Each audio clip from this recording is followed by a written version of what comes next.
আচ্ছা কাজল, তুমি তো মেকআপ আর্টিস্ট। তুমি মেকআপ আর্টিস্ট হিসাবে প্রথম কি কাজটা করেছিলা আর কার সেটে কাজটা করছিলা সেটা কতদিন আগে?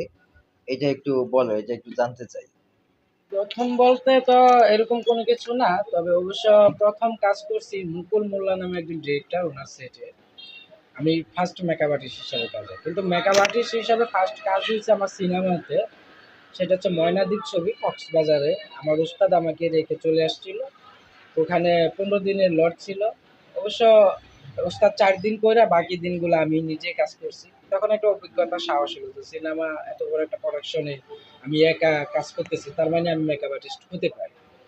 এরপরেও আমি মেকআপ আর্টিস্ট হওয়ার একটা সাহস করি নেই। তবে একদিন শুটিং করতেছি উত্তরায়, খলিল ভাইয়ের হাউসে, উনি আপন করে। তো অভিনেত্রী ছন্দা আপু, খুবই নামি দামি, উনি বলছে তুই এতদিন কাজ করস, মেকআপ মেকআপ দিতে পারস, ভালো মেকআপ করস, তুই মেকআপ আর্টিস্ট হস না কেন? তোর যদি কোনো প্রয়োজন লাগে বলিস, আপারে দরকার হলে আপা কিনে দিবে। এই কথাতে আমার একটা সাহস হলো। তারপরে বললাম যে থাক, ওনার হেল্প কেন নেব, আমি নিজেই সংগ্রহ করি। আমার ওস্তাদের থেকেও কোনো হেল্প নেই এবং কারো থেকেও নেই, আমি নিজেই মালপত্র কিনছি, নিজেই কষ্ট করে সবকিছু সংগ্রহ করছি, করে ফার্স্ট একদম সাহস করে একটা মিউজিক ভিডিওর কাজ করলাম। তখন সিডি ক্যাসেট, সে হচ্ছে মুকুল মোল্লা ডিরেক্টর। কাজ করে ভালো লাগলো, সবাই খুব খুশি হলো, ভালো মেকআপ করছি সবার দোয়ায়। আজ এই পর্যন্ত আমি মেকআপ আর্টিস্ট এবং অসংখ্য ডিরেক্টরের কাজ করতেছি। আর আমার সাথে তো আছে রুবেল মাহমুদ। আজকে 17 বছর প্রায় হয়ে গেছে, সে 2008 সাল থেকে ওনার সাথে কাজ করতেছি। ওনার যতগুলা প্রোডাকশন আমি কাজ করি, এবং দোয়া রাখবেন যাতে এইভাবেই সারা জীবন রুবেল মাহমুদ ভাইয়ের সাথে কাজ করে যেতে পারি, ওনার প্রত্যেকটা প্রোডাকশনে যেতে সুস্থতার সাথে কাজ করতে পারি।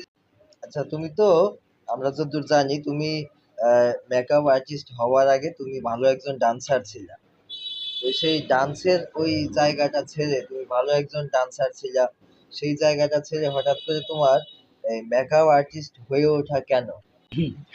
সেটারও একটা ইয়ে আছে। তো বিষয়টা হচ্ছে কি, যে মিডিয়াতে একটা পেশায় সবসময় থাকলেই কোনো কিছু করা যায় না। তো তখন ভাবলাম যে ডান্সের যে একটা ঢল নেমে এসেছিল, ডান্স করে আমি মোটামুটি তখনও ভালো নাম করছিলাম, ভালো অর্জন করছিলাম, সুনাম হয়েছিল আমার, ভালো টাকাও কামাইছিলাম। কিন্তু ডান্সের একটা ঢল চলে আসলো যে প্রোগ্রাম নাই, কাজ পাচ্ছি না। তো সেই ক্ষেত্রে ভাবলাম যে অন্য একটা কাজ শেখার দরকার। তা আমার মেকআপের প্রতি একটা ভালো এক্সপেরিয়েন্স ছিল আগে থেকেই।